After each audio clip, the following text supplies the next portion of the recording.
Soul of Christ, sanctify me.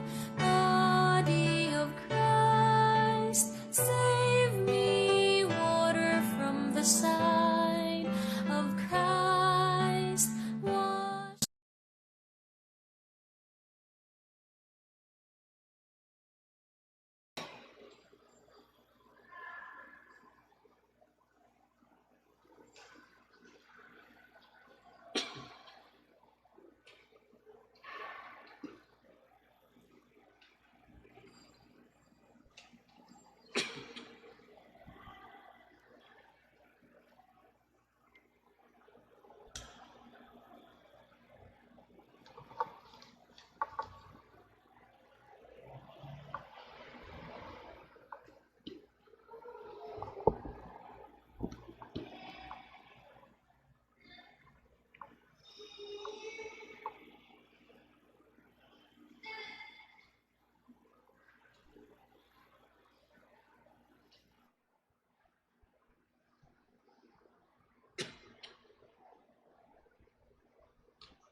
Tayo po ay magsitayo upang dasalin ang Angelus.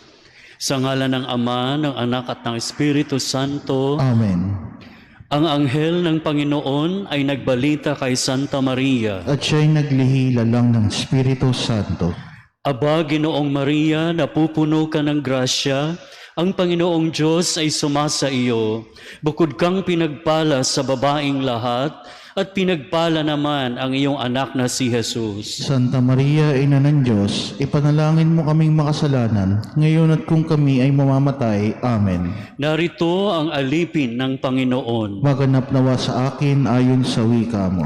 Aba, Ginoong Maria, napupuno ka ng grasya, ang Panginoong Diyos ay sumasa iyo. Bukod kang pinagpala sa babaing lahat, at pinagpala naman ang iyong anak na si Jesus. Santa Maria, Ina ng Diyos, ipanalangin mo kaming makasalanan, ngayon at kung kami mamamatay. Amen. At ang salita ay nagkatawang tao. At nakipamayan sa atin. Aba, Ginoong Maria, napupuno ka ng grasya, ang Panginoong Diyos ay sumasa iyo. Bukod kang pinagpala sa babaing lahat, at pinagpala naman ang iyong anak na si Jesus. Santa Maria, Ina ng Diyos, ipanalangin mo kaming makasalanan, ngayon at kung kami mamamatay. Amen. Ipanalangin mo kami, Santang Ina ng Diyos, Nang kami maging dapat magkamit ng mga pangako ni Jesucristong Panginoon. manalangin tayo.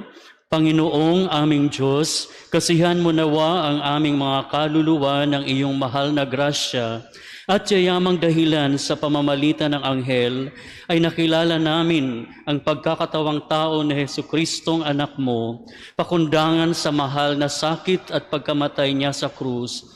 Papakinabangin mo kami ng kanyang pagkabuhay na mag-uli sa kaluwalhatian sa langit, alang-alang kay Jesucristo na aming Panginoon. Amen.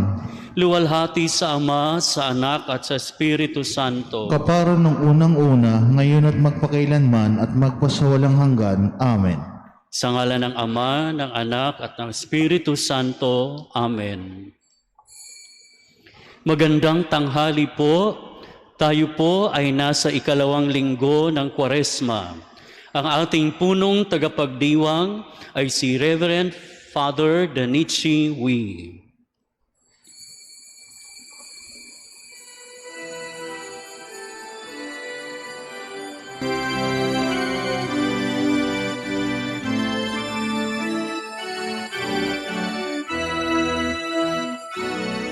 Buksan ang aming puso, turuan mong mag-alap sa bawat pagkukuro, lahat ay makayakap. Buksan ang aming isip, sikatan ng liwanag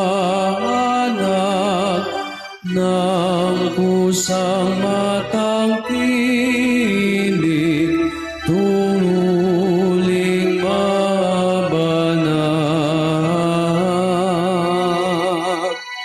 Buksan ang aming palad, sarili maialay. Tulungan mong ihanap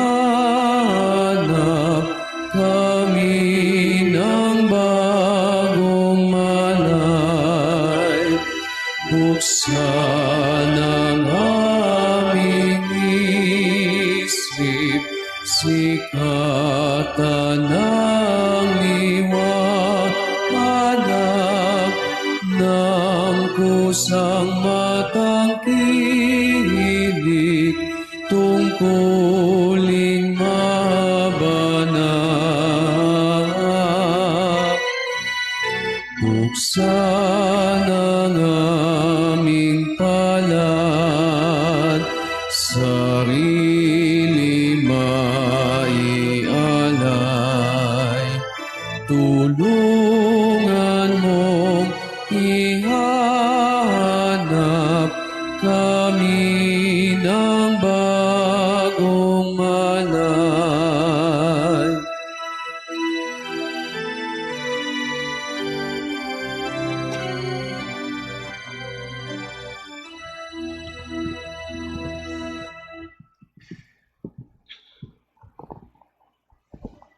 Simulan natin ang ating pagdiriwang sa ngalan ng Ama at ng Anak at ng Espiritu Santo. Amen. Ang pagpapala ng ating Panginoong Hesukristo, ang pag-ibig ng Diyos Ama at ang pakikipagkaisa ng Espiritu Santo naway sumainyong lahat. At sumaiyo rin.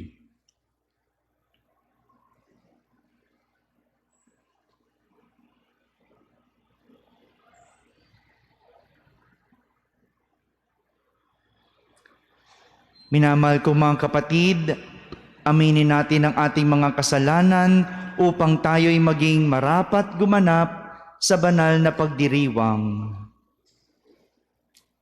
Inaamin ko sa makapangyarihang Diyos at sa inyo mga kapatid, na lubha akong nagkasala sa isip, sa salita at sa gawa, at sa aking pagkukulang, kaya isinasamo ko sa mahal na Birheng Maria, sa lahat ng mga anghel at mga banal, at sa inyo mga kapatid, na ako'y ipinalangin sa Panginoong ating Diyos. Kaawan tayo na makapangyarihang Diyos, patawarin tayo sa ating mga kasalanan at patnubayan tayo sa buhay na walang hanggan. Amen.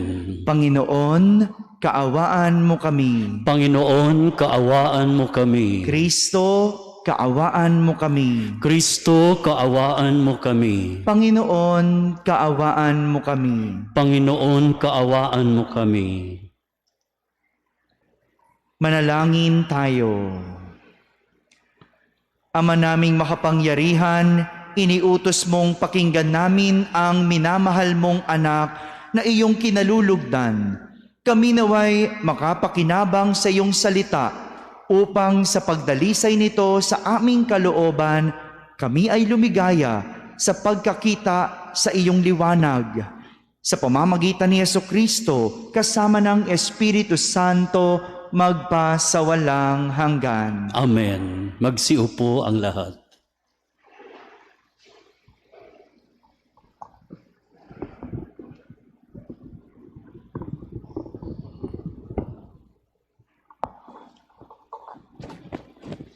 Pagbasa mula sa aklat ng Henesis. Noong mga araw na iyon, sinabi ng Panginoon kay Abram, "Lisanin mo ang iyong bayan, ang tahanan ng iyong ama at mga kamag-anak, at pumunta ka sa bayang ituturo ko sa iyo. Pararamihin ko ang iyong mga anak at apo, at gagawin kong isang malaking bansa. Pagpapalain kita, at mababantog ang iyong pangalan, at magiging pagpapala sa narami. Ang sa iyo'y magpapala ay aking pagpapalain. Ngunit kapag sinumpa ka, sila'y aking susumpain. Ang lahat ng mga bansa, pihong ako'y hihimukin, na tulad mong pinagpala, sila ay pagpapalain din." Sumunod nga si Abram sa utos ng Panginoon. Ang salita ng Diyos. Salamat sa Diyos. Poon, pag-asa ka namin, pag-ibig mo'y aming hiling. Poon, pag-asa ka namin, pag-ibig mo ay aming hiling. Panginooy tapat sa kanyang salita at maaasahan ang kanyang ginawa. Minamahal niya ang gawang matapat, ang pag-ibig niya sa mundo'y laganap. Poon, pag-asa ka namin, pag-ibig mo ay aming hiling. Ang may takot sa Diyos at nagtitiwala sa kanyang pag-ibig ay kinakalinga. Hindi babayaang sila ay mamatay, kahit magtagutom sila'y binubuhay. Poon, pag-asa ka namin, pag-ibig mo ay aming hiling. Ang ating pag-asa nasa Panginoon. Siya ang sanggalang natin at katulong. Ipagkaloob mo na aming makamit, O Poon, ang iyong wagas na pag-ibig. Yamang ang pag-asa'y sa iyo nasasalig. Poon, pag-asa ka namin, pag-ibig mo ay aming hiling.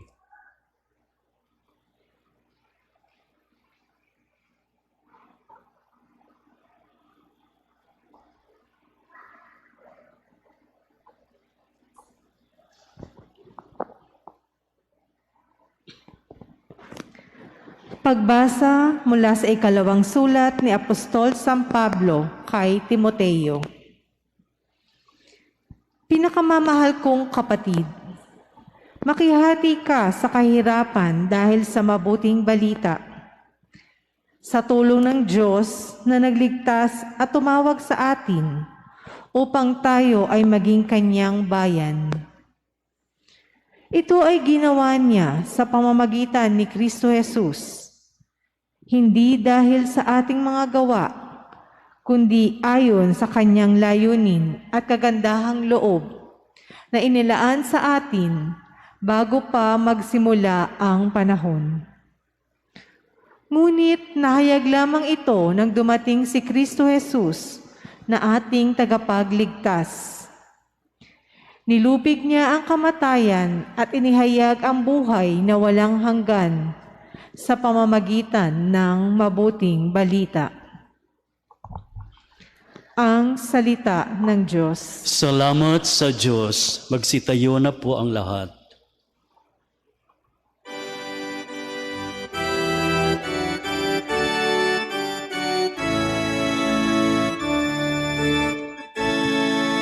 Papuri sa'yo, Panginoong Hesukristo, Hari ng walang hanggang kapurihan.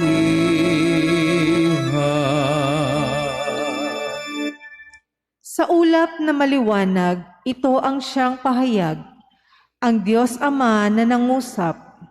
Ito ang mahal kong anak, lugod kong dinggin ng lahat.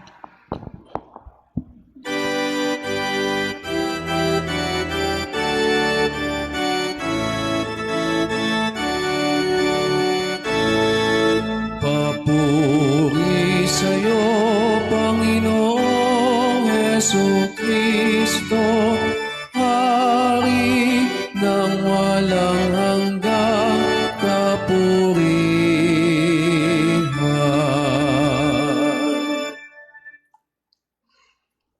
Sumainyo ang Panginoon. At sumaiyo rin. Ang mabuting balita ng Panginoon ayon kay San Mateo. Papuri sa iyo, Panginoon.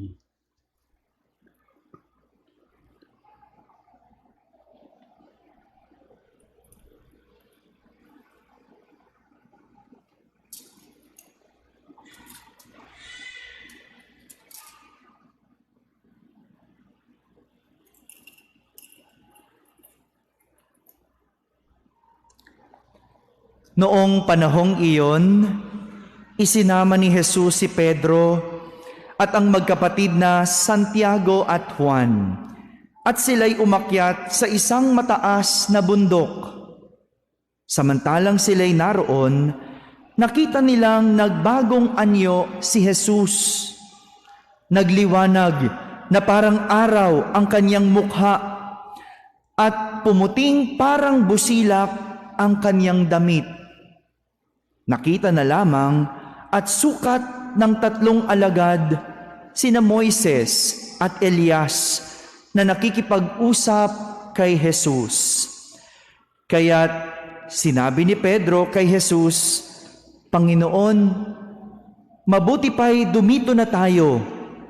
Kung ibig ninyo, gagawa ako ng 3 kubol. Isa sa inyo, isa kay Moises, at isa kay Elias. Nagsasalita pa siya nang liliman sila ng isang maningning na ulap, at mula rito'y may tinig na nagsabi, ito ang minamahal kong anak na lubos kong kinalulugdan. Pakinggan ninyo siya. Ang mga alagad ay natakot nang gayon na lamang nang marinig nila ang tinig at sila'y napasubasob. Ngunit nilapitan sila ni Jesus at hinipo. Tumindig kayo. Sabi niya, huwag kayong matakot. At nang tumingin sila, ay wala silang nakita kundi si Jesus. At habang bumababa sila sa bundok, iniutos ni Jesus sa kanila, huwag ninyong sasabihin kanino man ang pangitain hanggat hindi muling nabubuhay ang anak ng tao. Mga kapatid, ang mabuting balita ng Panginoon. Pinupuri ka namin, Panginoong Hesukristo. Isang magandang tanghali po sa inyong lahat. Pakibati naman ang katabi ng magandang tanghali. Pakitignan din po kung gising ang katabi. Yan. Opo. Gising po ba? Oh, gising. Pag medyo pumikit, kalabitin. Okay lang po? Nais kong simulan ang ating pagninilay sa isang kwento. At lagi ginagawa ko kapag meron akong nakitang pumikit, magtatanong po ako, para magising-gising tayo kaunti. Ano po, medyo mahaba lang yung aking kwento. Pakitanong nga sa katabi mo, okay lang ba? Okay lang daw po ba? Anong sagot? Okay lang. Sige, pero pwede naman ding tulugan, medyo malamig-lamig. Ano po? Ang aking kwento ay tungkol sa isang scientific researcher na minsang nakatuklas ng isang tribo sa isang kagubatan na may 300 populasyon. 300 populasyon. Pero lahat ng tao sa tribong iyon bulag. Ilan po yung populasyon? Sino po ang nakadiskubre? Ayun na. Yung scientific researcher. Kaya naman, nanirahan itong scientific researcher na ito doon sa gubat na mayroong 300 populasyon na tao at lahat sila bulag para alamin at tuklasin ang sanhi ng pagkabulag ng mga tao. Laking gulat noong researcher na hindi alam ng mga tao na sila'y bulag. Wala silang kaalam-alam na sila pala ay hindi nakakakita. Sapagkat simula't pagkabata, hindi na sila nakakakita. Kaya nagpanggap at namuhay ang researcher na katulad nila. Kinalaunan, natuklasan niya ang dahilan ng pagkabulag ng mga tao. Ito ay dahil sa isang insekto na kumakagat sa mga tao, na kapag kinagat, nabubulag ang mga ito. Ano po yung cause noong pagkabulag ng mga tao? Tila imposible na masolusyonan ang sakit na yon. Kasi ang insektong ito'y naninirahan sa bawat tahanan ng mga tao. Kaya pagkasilang pa lang sa kanila, kinakagat na sila. At pag kinagat, unti-unting nabubulag ang mga mata ng tao. Pero ganun pa man, nabuhay ng normal ang mga tao sa tribo. Nakasanayan nila ang pagiging bulag. Nakakapagluto, nakakapagtrabaho, nakakapaglibot kahit walang nakikita. Nabuhay sila sa dilim at pagkabulag. Sa katagalan, sa pananatili ng researcher sa kagubatan, nahulog yung kanyang loob sa isa sa mga babae doon sa tribo. At gusto niya itong pakasalan. Ngunit, kailangan muna niyang magpaalam sa mga nakatatanda ng tribo. Pero bago pa siya magsabi sa mga nakatatanda, nakutuban na ng mga matatanda ng tribo na kakaiba itong researcher na ito. Hindi nila katulad. Pakiramdam nila iba, pero hindi nila matukoy sapagkat may binabanggit ang researcher tungkol sa sinag ng araw. May binabanggit na tungkol sa paglubog ng araw. At kapag umuulan, nasasabi nitong madilim ang ulap o kaya may sumisirit na bahaghari. Kapag gabi, naririnig nilang sinasabing maliwanag ang buwan o nagniningning ang bituin na hindi nila maintindihan. Kaya pakiramdam ng mga nakatatanda, kakaiba ang researcher na ito. Isang araw, pinaamin nila ang researcher. At umamin ito na siya'y nakakakita at siya'y hindi bulag.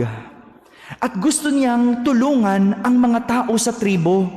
Gusto niyang mabago ang kanilang buhay. Gusto ng researcher na magliwanag ang kanilang buhay at mawala sa kadiliman. Hindi pumayag ang mga nakatatanda ng tribo na pakasalan ang isa sa mga babae ng kanilang lahi. Sabi ng nakatatanda, masaya na kami ng ganito. Wala na kaming gustong pagbabago. Kung gusto mong pakasalan ang isa sa mga babae ng aming tribo, mayroong isang kondisyon.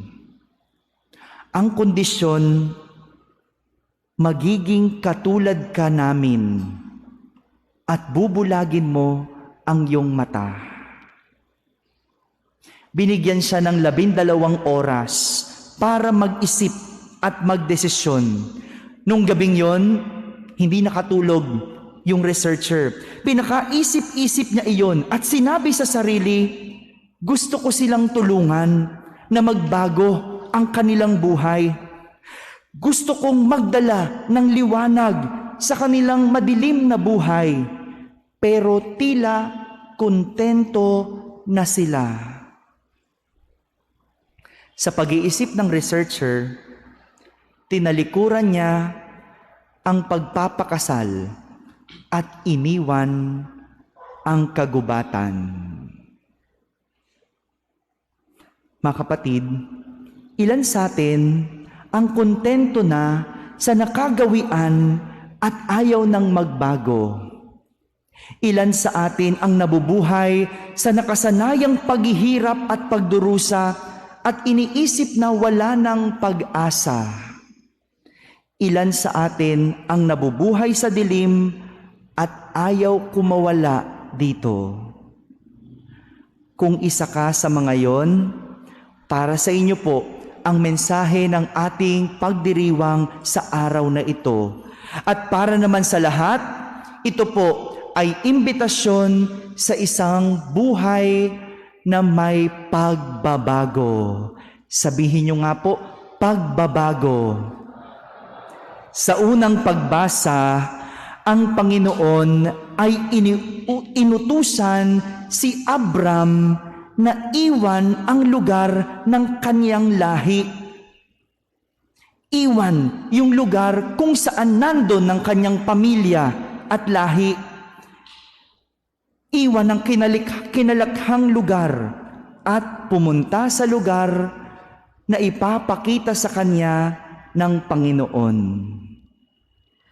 Dahil iniwan ni Abram ang nakasanayan at sumunod sa Panginoon, nagbago ang kanyang buhay. Literal, iniwan ni Abram ang kanyang dating buhay sa isang buhay na hindi niya alam o walang kasiguraduhan. Pero dahil sa paggabay ng Diyos, ang kanyang buhay ay mas naging maayos. Komportable na si Abram sa kanyang lugar. That was his comfort zone. But God asked him to leave his place. And because Abram was obedient, he followed God. At nagbago ang kanyang buhay. Samantala, sa ating ikalawang pagbasa, inaanyayahan naman tayo ni San Pablo sa isang buhay na banal. Buhay na banal. Pero, ang buhay na ito, ang kabanalang ito ay hindi nagagawa sa sarili nating pamamaraan, kundi sa paraan ng Diyos.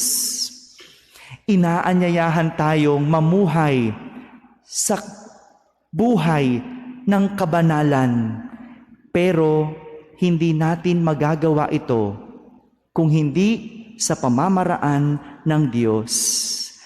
Kaya nga, kapag gusto natin ng buhay ng banal, o ng may kabanalan, kailangan nating iwan ang ating mga sariling pamamaraan at sundin ang itinuturo ng Diyos na daan. Kung gusto nating magpakabait, it's not our ways, but God's way. Kung gusto nating maging banal, hindi ang ating pamamaraan, kundi ang daan ng Diyos. Sadya naman, ang pagbabago ng buhay ay nakakatakot, mahirap, hindi madaling tanggapin. Hindi madaling tanggapin na mamuhay sa matuwid kung sanay kang baluktot. Hindi madaling mamuhay sa katapatan kung sanay kang magsinungaling. Hindi madaling mabuhay sa buhay na walang pagmumura kung bawat kibot lagi kang nagmumura. Pero ang ipinapakita sa atin ng ating ebanghelyo ay isang magandang pasilip na sa katapusan ng lahat, mayroong magandang magaganap. Sa ating ebanghelyo, narinig natin ang kwento ng pagbabagong anyo ni Jesus, the transfiguration of Jesus. Si Jesus, binigyan niya ng patikim yung kanyang mga alagad sa mangyayaring katapusan sa kanya. Nagningning, isang pagbabagong magliliwanag. This is a foretaste, isang pasilip sa mangyayaring katapusan. Binigyan na ni Jesus ng pasilip ang kanyang mga alagad na pagkatapos ng hirap, mayroong gloria, mayroong magandang wakas. Kaya naman, ang pagbabagong anyo ni Jesus ay nagpapakita sa atin na ang lahat ng katapusan ay mauuwi sa isang magandang hantungan. Yung hirap ng pagbabago, patikim lang yan. Dahil kung babaguhin ang buhay, kahit mahirap, sa huli, magkakaroon ng isang magandang kaganapan. Mga kapatid, ito po yung gustong sabihin sa atin ng ating mga pagbasa sa araw na ito. Ang magbago, isang paanyaya ng pagbabago. Pagbabago ng ating kasalukuyan para sa isang mas magandang kinabukasan. Ngayong 2 linggo ng Kwaresma, inaanyayahan tayong tignan ang mga bagay na pwede nating baguhin, ang mga bagay na nakasanayan natin, at kung gagawin natin ang paraan ng Diyos, susundin natin ang Diyos. Kahit mahirap magbago, magdudulot ito ng isang magandang katapusan. Huwag tayong maiwan sa nakasanayan. Kaya pang baguhin ang kasalukuyan para sa isang magandang kinabukasan.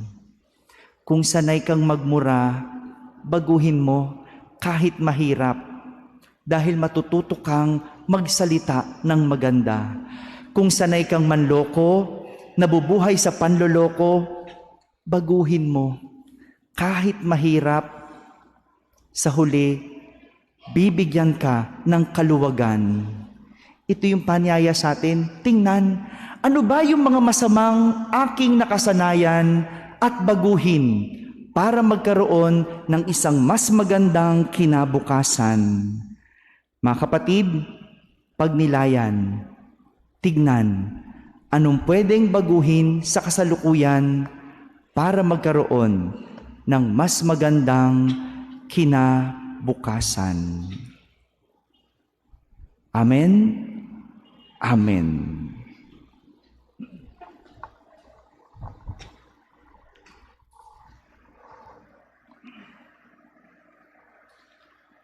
Magsitayo po tayong lahat at sabay-sabay nating ipahayag ang ating pananampalataya. Sumasampalataya ako sa Diyos Amang makapangyarihan sa lahat na may gawa ng langit at lupa. Sumasampalataya naman ako kay Hesukristo, iisang anak ng Diyos, Panginoon nating lahat. Nagkatawang tao siya, lalang ng Espiritu Santo, ipinanganak ni Santa Maria ang Birhen, pinagpakasakit ni Poncio Pilato, ipinako sa krus, namatay, inilibing, nanaog sa kinaroroonan ng mga yumao, nang may ikatlong araw na buhay na magmuli, umakyat sa langit, naluluklok sa kanan ng Diyos Amang makapangyarihan sa lahat. Doon magmumulang paririto at huhukom sa nangabubuhay at nangamatay na tao. Sumasampalataya naman ako sa Diyos Espiritu Santo, sa banal na simbahang katolika, sa kasamahan ng mga banal, sa kapatawaran ng mga kasalanan, sa pagkabuhay na mang-uli ng nangamatay na tao, at sa buhay na walang hanggan. Amen. Mga kapatid, ngayon naririnig mula sa kalangitan ang tinig ng Diyos Amang ibinunyag na si Jesus bilang kanyang minamahal. Mapagtanto nawa natin na tayo rin ay kanyang iniibig habang ating idinadalangin. Ama, pakinggan mo ang iyong mga minamahal. Ama, pakinggan mo ang iyong mga minamahal. Para sa simbahan, maging salamin ng iyong pag-ibig nawa sina Papa Francisco, mga obispo, mga pare, mga diakono at mga laiko, sa aming panalangin at paglilingkod sa isa't isa, kami dumadalangin. Ama, pakinggan mo ang iyong mga minamahal. Para sa lahat ng mga lingkod bayan, maghari nawa ang iyong pag-ibig sa mga pulisiyang kanilang nililikhat ipinatutupad, kami dumadalangin. Ama, pakinggan mo ang iyong mga minamahal. Para sa aming lahat na nagtitipon ngayon, matagpuan nawa namin ang kahulugan ng aming pag-iral sa pag-ibig at buhay ng isa't isa. Kami dumadalangin. Ama, pakinggan mo ang iyong mga minamahal. Para sa kabataan, tulungan mo sila sa kanilang pagsisikap maging mabuting tulad mo, silang pag-asa ng aming pamilya at pamayanan. Kami ay dumadalangin. Ama, pakinggan mo ang iyong mga minamahal. Para sa aming mga yumaong mahal sa buhay, yakapin mo sila sa iyong walang hanggang pagmamahal. Kami ay dumadalangin. Ama, pakinggan mo ang iyong mga minamahal. Itaas din natin ang mga kapatid nating nangangailangan ng panalangin, ang mga pangangailangan ng ating pamayanan, at ang ating personal na mga kahilingan.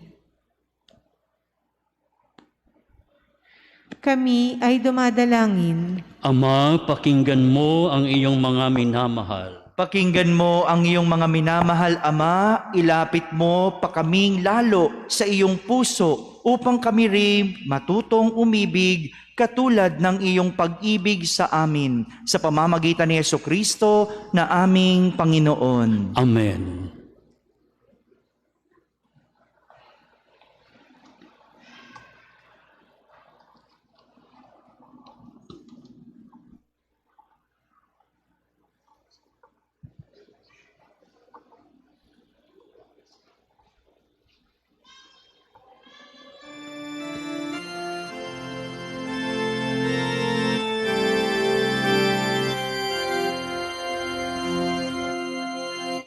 Sa'yo ang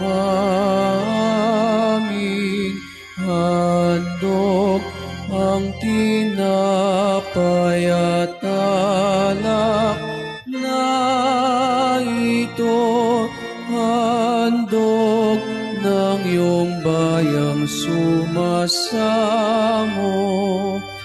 humingi ng patawad mo sa pagsunod sa utos mo. Nalulugod akong labis masukat ang galak ko, pagkat aking iniibig.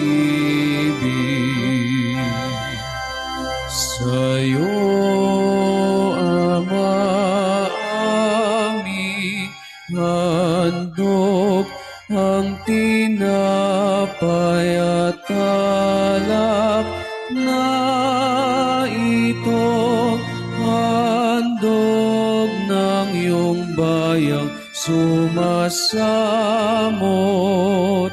humihingi ng patawad mo.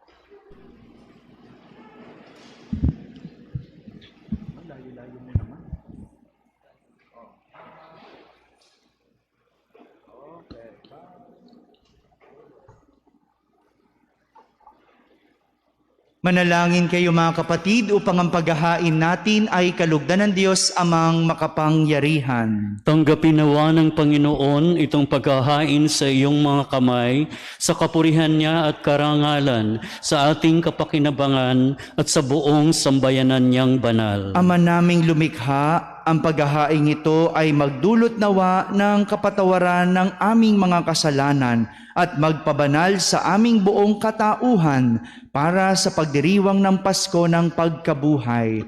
Sa pamamagitan ni Jesucristo, kasama ng Espiritu Santo, magpasawalang hanggan. Amen. Sumainyo ang Panginoon. At sumaiyo rin. Itaas sa Diyos ang inyong puso at diwa. Itinaas na namin sa Panginoon. Pasalamatan natin ang Panginoong ating Diyos. Marapat na siya ay pasalamatan. Ama naming makapangyarihan, tunay ngang marapat na ikaw ay aming pasalamatan sa pamamagitan ni Jesucristo na aming Panginoon, nang maipagtapat niya sa mga alagad na siya'y laang mamatay para sa lahat, sa kanila'y kanyang ipinamalas ang kanyang sariling puspos ng liwanag. Ang iyong mga utos at mga propeta ay pawang mga tagapagpatunay niya sa pagkakatalagang para sa kapwa'y magdusa upang akayin ang lahat sa pagkabuhay na maligaya. Kaya kaysa ng mga anghel na nagsisiawit ng papuri sa iyo nang walang humpay sa kalangitan, kami nagbubunyi sa iyong kadakilaan.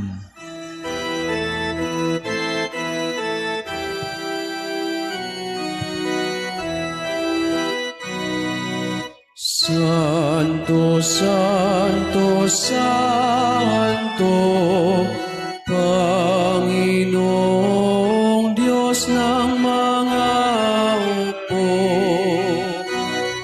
napupuno ang langit at lupa ng kadakilaan mo.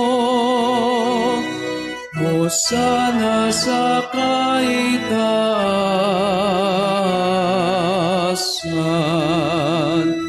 pinagpalang naparirito sa ngalan ng Panginoon. Hosana sa kaitaasan.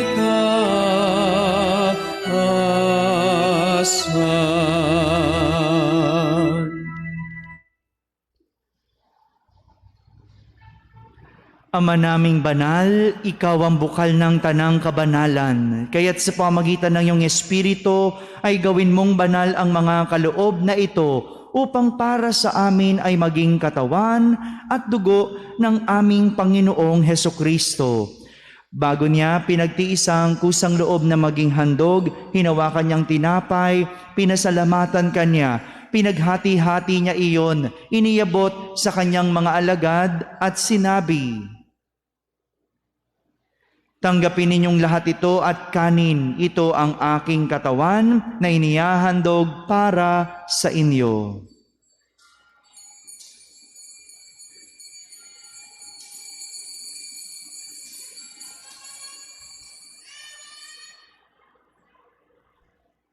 Gayon din naman, nung matapos ang hapunan, hinawakan niyang kalis, muli kanyang pinasalamatan.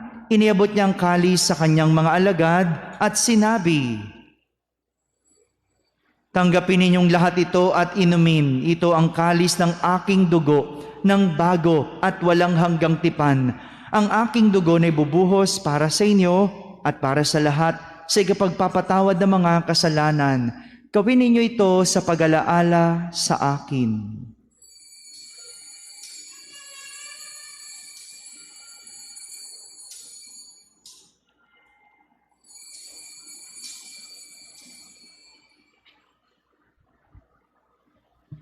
Ipagbunyi natin ang misteryo ng pananampalataya.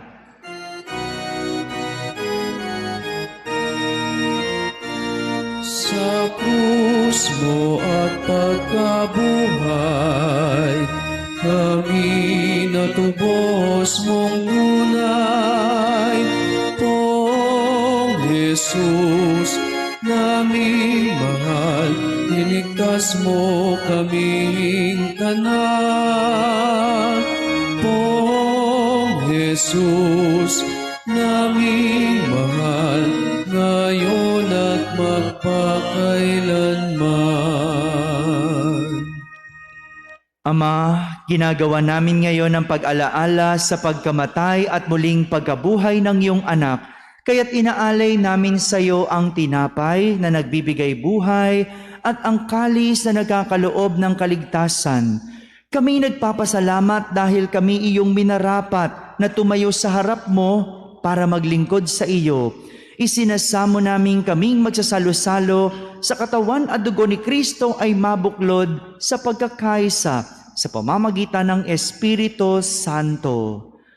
Ama, lingapin mo ang iyong simbahang laganap sa buong daigdig. Puspusin mo kami sa pag-ibig, kaisa ni Francisco na aming Papa, ni Jose na aming Obispo at ng Tanang Kaparian. Alalahanin mo rin ang mga kapatid naming nahimlay na may pag-asang sila'y muling mabubuhay, gayon din ang lahat ng mga pumanaw. Kaawan mo sila at patuloyin sa iyong kaliwanagan. Kaawan mo at pagindapating kaming lahat na makasalo sa iyong buhay na walang wakas. Kaisa na mahal na Birheng Maria na Ina ng Diyos, ng kabiyak ng puso niyang si San Jose, kaisa ng mga apostol at ng lahat ng mga banal na namuhay dito sa daigdig ng kalugod-lugod sa iyo. May pagdiwang nawa namin ang pagpupuri sa kararangal mo sa pamamagitan ng iyong anak na aming Panginoong Hesukristo. Sa pamamagitan ni Kristo, kasama niya at sa Kanya, ang lahat ng parangal at papuri ay sa iyo. Diyos amang makapangyarihan, kasama ng Espiritu Santo, magpa sa walang hanggan.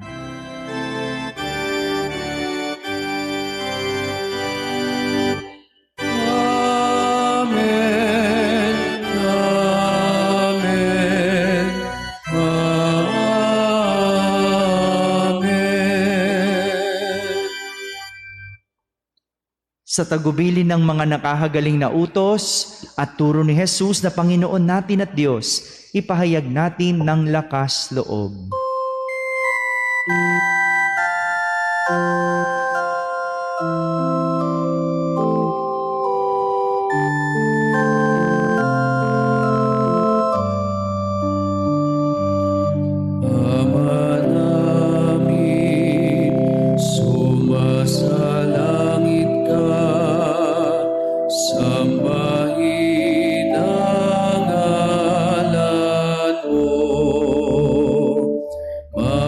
Sa amin ang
namin kami iadya sa lahat ng masama, pagkalooban ng kapayapaan araw-araw, iligtas sa kasalanan at ilayo sa lahat ng kapahamakan, samantalang aming pinananabikan ang dakilang araw ng pagpapahayag ng tagapagligtas naming si Heso Kristo. Sapagkat iyo ang kaharian at ang kapangyarihan at ang kapurihan magpakailanman. Amen. Panginoong Heso Kristo, sinabi mo sa iyong mga apostol, kapayapaan ang iniiwan ko sa inyo. Ang aking kapayapaan ang ibinibigay ko sa inyo. Tunghayan mo ang aming pananampalataya at huwag ang aming pagkakasala. Pagkalooban mo kami ng kapayapaan at pagkakaisa ayon sa iyong kalooban, kasama ng Espiritu Santo, magpa sa walang hanggan. Amen. Ang kapayapaan ng Panginoon ay laging sumainyo. At sumaiyo rin. Magbigayan kayo ng kapayapaan sa isa't isa. Peace be with you.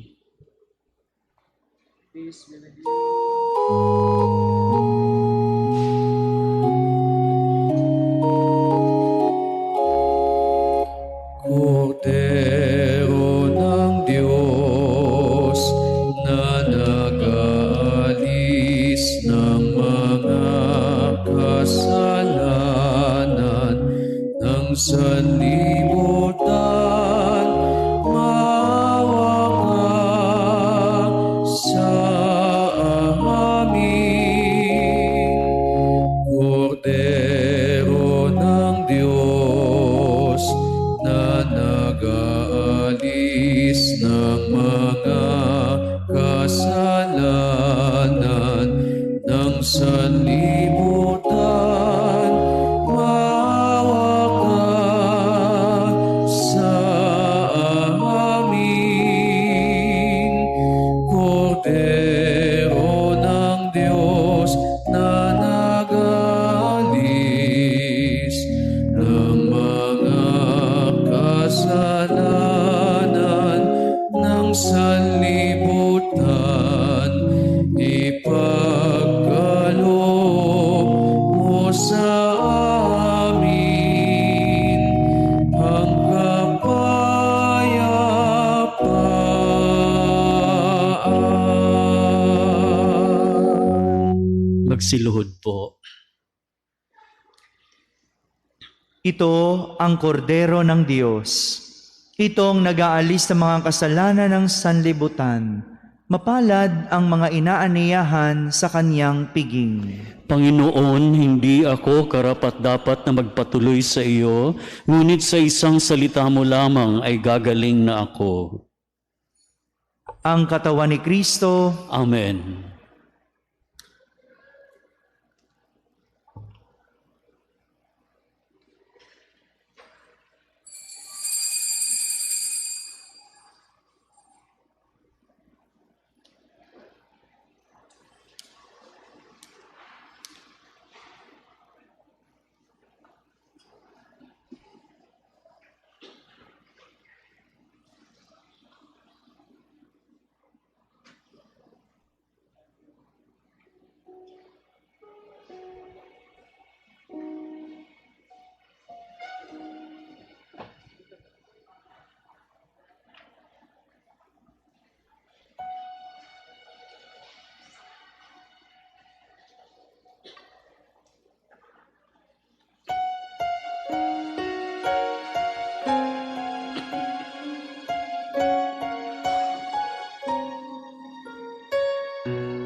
is our strength.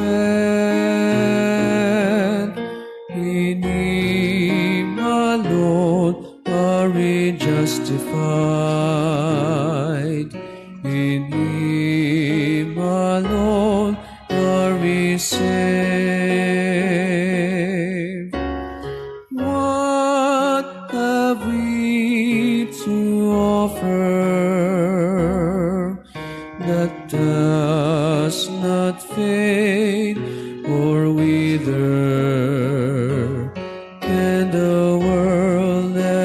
satisfy the emptiness in our hearts.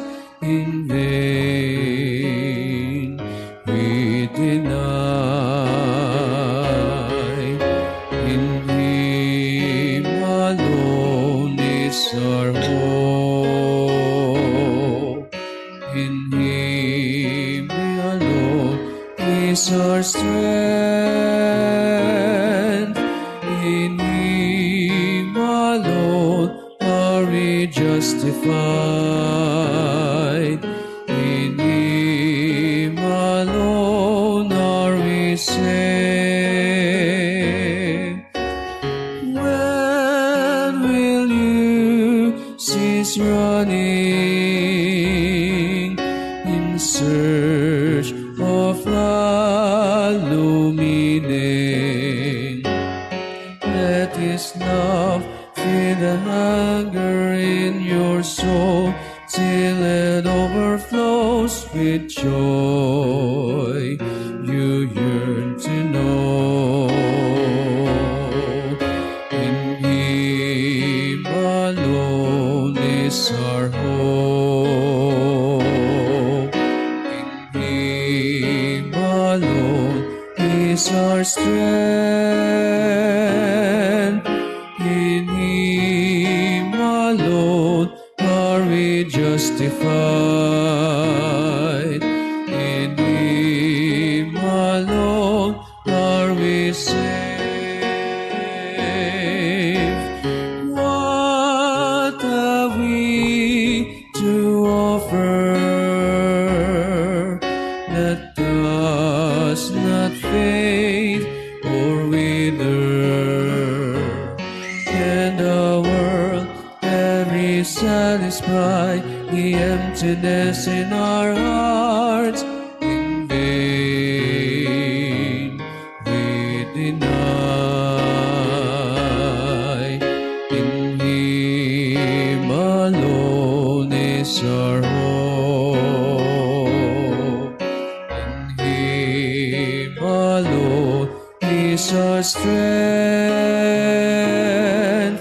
In Him alone are we justified. In Him alone are we saved. In Him alone is our hope. In Him alone is our strength. In Him alone are we justified. In Him alone are we saved.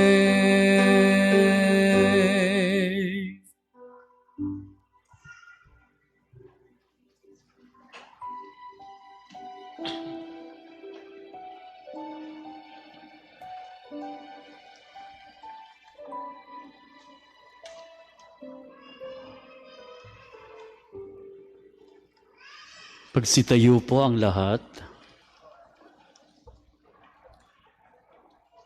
Manalangin tayo. Ama naming mapagmahal, kami pinapakinabang mo sa dakilang pagliliwanag sa bagong anyo ng iyong anak ay tumatanaw ng utang na loob sa iyo, sapagkat kahit ngayon pa man sa lupang ibabaw, ipinapagsalo mo na kami sa kariktan ng kalangitan sa pamamagitan ni Jesucristo kasama ng Espiritu Santo magpasawalang hanggan. Amen. Magsiupo muna ang lahat.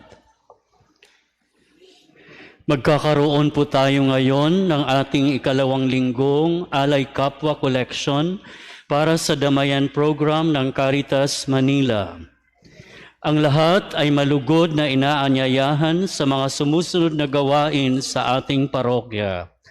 Ngayong Miyerkules, 8 ng Marso, sa 7 ng gabi, ang ating unang Parish Lenten Recollection sa mga Miyerkules ng Kwaresma.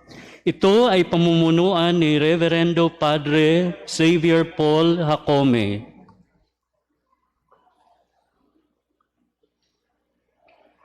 Ngayong Biyernes, 10 ng Marso, magkakaroon po tayo ng daan ng krus sa ganap na 5 ng hapon sa loob ng simbahan. Sa 20 ng Marso, ating ipinagdiriwang ang dakilang kapistahan ni San Jose.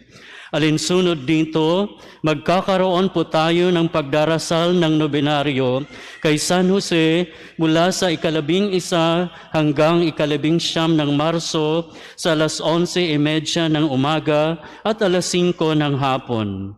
Sa 19 ng Marso, maaari kayong magdala ng inyong donasyong tinapay. At sa 20 ng Marso, babasbasan at ipamimigay ito sa mga nagsipagsimba at kalapit na mga komunidad. Panghuli, humihingi po kami ng inyong suporta sa pamamagitan ng inyong tulong pinansyal para sa mga gawain ng parokya sa Semana Santa. Maaari ninyong ibigay ang inyong tulong sa opisina ng parokya at humingi ng resibo. Salamat sa inyong suporta at atensyon. Magsitayo na po ang lahat.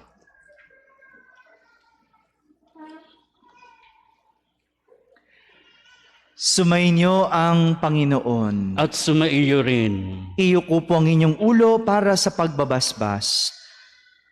Ama naming mapagpala, ipagkaloob mong makilala ng iyong bayan ang ipinahayag na sinasampalatayanan at mahalin ang tinanggap sa pagdiriwang na banal na pakikinabang sa pamamagitan ni Jesucristo kasama ng Espiritu Santo magpa sa walang hanggan. Amen. At pagpalain kayo ng makapangyarihang Diyos, Ama, Anak at Espiritu Santo. Amen. Tapos na po ang ating pagdiriwang, humaykeng taglay ang pag-ibig at kapayapaan ni Kristo. Salamat sa Diyos.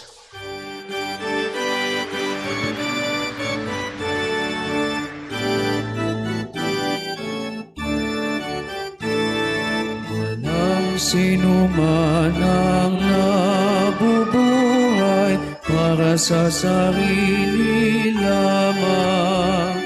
Walang sino man ang namamatay para sa sarili lamang. Tayong lahat ay may pananagutan sa isa't isa. Tayong lahat ay tinipon ng Diyos na kapiling niya.